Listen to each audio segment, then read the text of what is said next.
So welcome, Luis and Merom. Just a quick background on Merom, business psychologist, serial entrepreneur, authored a book, Make Courage Contagious for innovation leaders. For more than 30 years, he's equipped C-level teams to delegate, empower, trust, and ennoble their best and brightest stars from lead from the middle, accelerate post-merger integration and drive innovation, and is equipped with mid-level leaders to step in, reach out, take charge, and seize big new opportunities in a matrix of structures and cross-functional global innovation, talent management, and M&A integration teams. So if anybody is focused on teams, these two are focused on teams. So I'm going to stop my screen share. I will turn it over to you, and the floor is yours. Great. Great. Oh, thanks, Brianna, so much. So great to see you again. So in addition to the things that you read about, that she read to you about Merom, I also wanted to just add in here, I'm a business psychologist with a doctorate in clinical psychology and a business degree. And that's what really shapes my work on courage. Also, I'm from sort of Pacific Northwest because I'm from Victoria and Vancouver, and I always like to work that plug in for that beautiful part of Canada at the same time. And when the border opens up again, I think I'll buy all of you a drink over the border. So just one little detail, got to get that border open. Here we go. So we were excited about sharing our work with you today on courage and giving you and members of the community, the Keiretsu community, some new ways of looking at team building and team effectiveness with innovation teams. And this is based on our decades of work preparing innovation teams to get support, get traction, get funding, and seize opportunities to make a difference and create wealth. So most innovators will tell us that they don't think they have a courage problem. And then when they drill in and start looking at some of the people around them that may be risk averse and reluctant to embrace and adopt and share ideas and collaborate and bring things forward, they kind of take another look and go, you know what, maybe I don't have a courage problem, but maybe some of the people around me have a courage problem. And if they have a courage problem, you know what, that becomes my courage problem. And so building courage in a team is really about how do we drive adoption? How do we drive engagement? How do we multiply the ideas that we have in front of us and lift people out of risk-averse traps into a place where they're bringing us their best work and their best ideas and accelerating adoption rather than kind of falling into what they think the system will tolerate or will accept and kind of lowering down what's going to drive progress in order to fit in and not make waves. So Louise, over to you. In our book, we list 12 risk-averse traps. These are the most common risk-averse traps that teams face. What team building should do is make you aware of these traps when they occur and give you the tools to lift the teams out of compromise, appeasement, and avoidance, to face what needs to be faced, do what needs to be done, bring others with you, and optimize that win-win-win performance. So I just want to highlight a few of these 12 risk-averse traps so you know what we're talking about. Now, you've seen hierarchy deference before when the team just says, well, what does the boss want? Or the boss doesn't want that, or the board doesn't approve of these things. Rather than looking at what will create value, they get stuck in a dead end of just trying to please the boss or second guessing what the boss wants. But if they say, okay, well, I hear what you say, let me push back, let's have a conversation, then they've got the courage to get out of that hierarchy trap. You've seen, I'm sure, lots of win-lose rivalries, especially when a company gets funded. They bring in new management, and then you start to see the new management and the founder kind of face off and vie for dominance and politicize issues that should really be decided on facts and logic. And groupthink. when you get a tight group that can practically finish each other's sentences, they're so comfortable, but they tend to all think alike, and they're not seeing the risks or looking or listening or asking for other opinions. And nobody wants to raise their hand and be the bad guy and say, hey, wait a minute, let's think about these other things before we move forward. Now, if you folks want to drop us an email, we'll send you a link to an article that describes all 12 of the risk-averse traps. And we'll also offer up a copy of our ebook. So just drop an email and you'll see a lot more about diagnosing the traps and lifting teams out of them as well.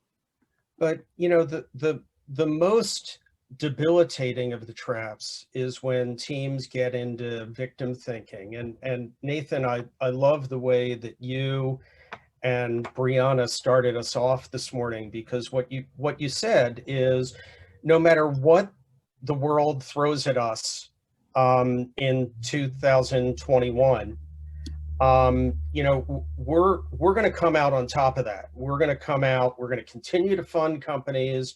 We're going to continue not just to fund companies, but advise companies, mentor companies, serve on boards of companies, and we're going to continue to drive growth. And if we're stuck in victim thinking, that's the place where any of those traps really become almost like iron domes that keep us from moving forward.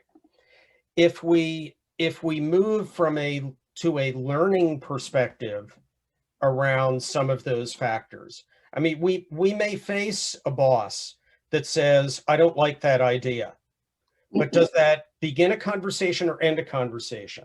We may face a customer that goes, you know what, if I present that to our buying committee, they're going to shoot me down. Does that begin a conversation or end a conversation? And if we're asking questions, even when setbacks occur, like, what are we overlooking that we need to be looking at deeper? What are some of the extra steps? What conflicts do I need to step up and embrace rather than avoid? Then we're going to be in a zone of initiating, learning, acting, inventing, championing, and shaping our fate, rather than being stuck in what fate has in store for us. And in the research that we've done, starting back decades ago when I did my doctoral dissertation, it started working on what are the things that we see in teams that are facing adversity, that are facing, whether it's technical problems or adoption hurdles or changes in market conditions. There are some teams that manage to deliver and manage to create their luck in those situations. And since that time, there's been research published out of Harvard and MIT and Stanford and Google and a bunch of other team think tanks. And they all seem to coalesce around these 5 same factors that we came up with, of what are the things that we can do as leaders and as team builders that lift teams out of risk-averse traps. And we would say that these are the things as investors that when we do our due diligence, these are the things that we're looking for in leaders, because we know they're going to be the things that are going to power up and drive value creation. So Louise, you want to take action 1? So leaders are team builders. You're team builders every time you log into a Zoom call, respond to an email, recruit a new team member, deal with a new customer. All of these are opportunities to lift yourself and to lift the team. So the first one is whether the team is open or closed, whether they ask questions or they tell people what to do. Are the leaders learners? Do you have the agility to take in new perspectives, new skills, or are you just justifying justifying why you're right and why everyone else should just follow your directions. Great. When new people step up and offer questions, are you able to improve the value proposition and get them moving, get them out of their own stuck place? Great. Second factor is what do we do to energize a team? Listen, we've all been on the Keiretsu forum meetings that Brianna shows up and she smiles and she energizes, and we feel this energy lift just come right into the room. For me, it's And Nathan dancing. I just have to say. and this was one of the factors in our research as well, that technical problem, sales obstacle, adoption hurdles, even if on the inside the leader is going, on the outside, what you're seeing is a presence that's energizing and lifting people and getting them on board. Third factor, Louise? Great. When the going gets tough, does this leader aim high or aim low? Now, most of us are used to SMART goals: specific, measurable, relevant, and time-bound. The question here is A, achievable and average, or is it awesome and audacious? And are you pushing yourself to go beyond, to do that extra for the win-win-win and for the added value?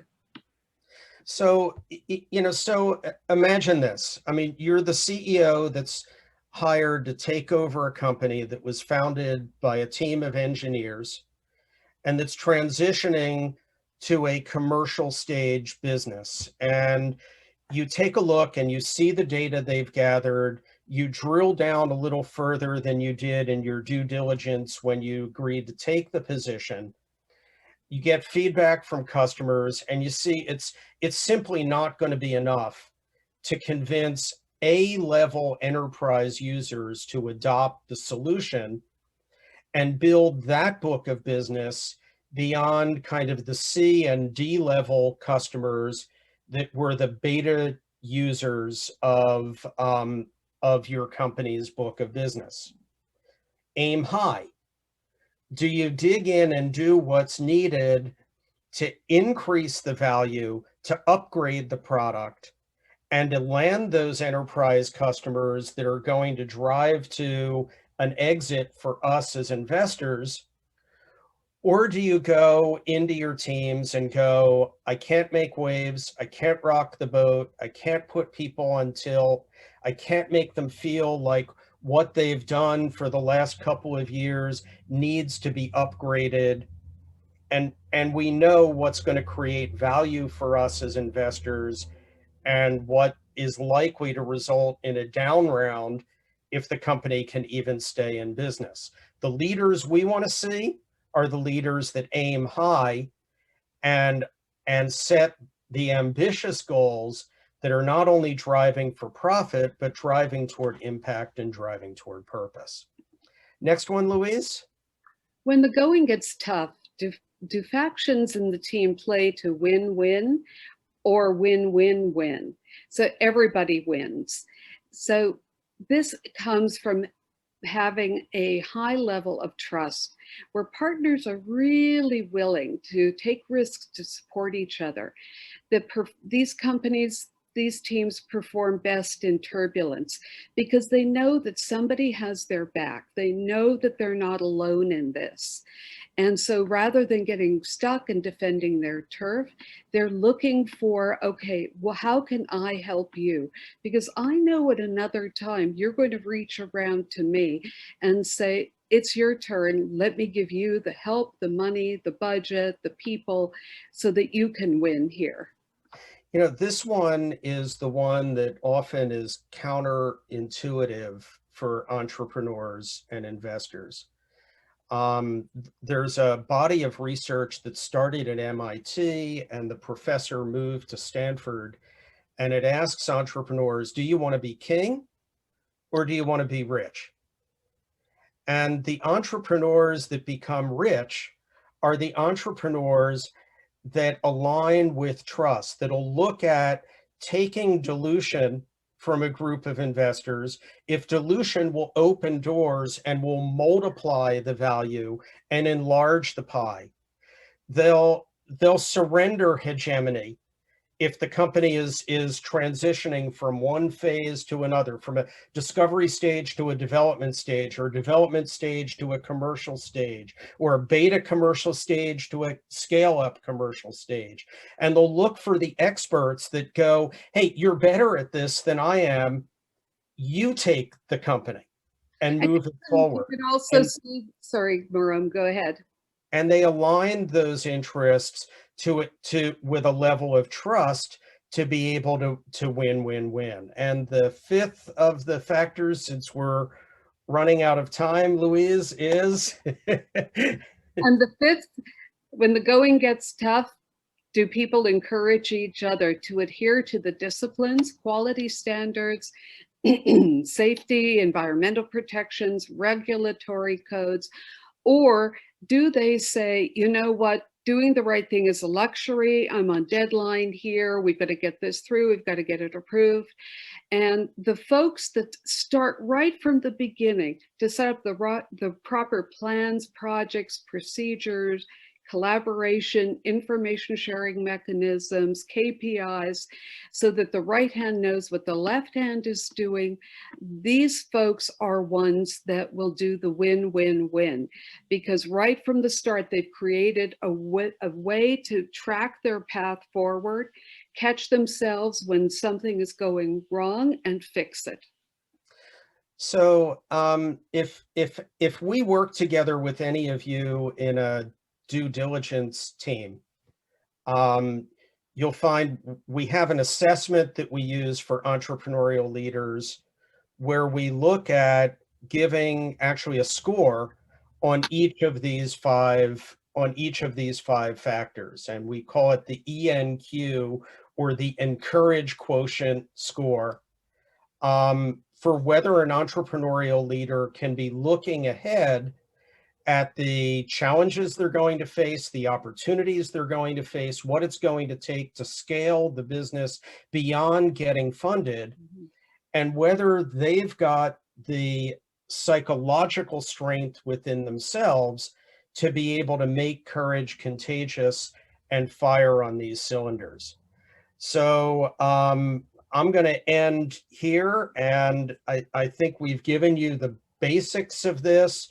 There's way more that we'd be happy to push out. The copy of our book is available as a gift to any Keiretsu members that want to get it. So hopefully that's another perk of Keiretsu membership is getting some reading material. And we'd also be happy to do a complimentary assessment on a team or on a leader for any Keiretsu member that wants to request that as well.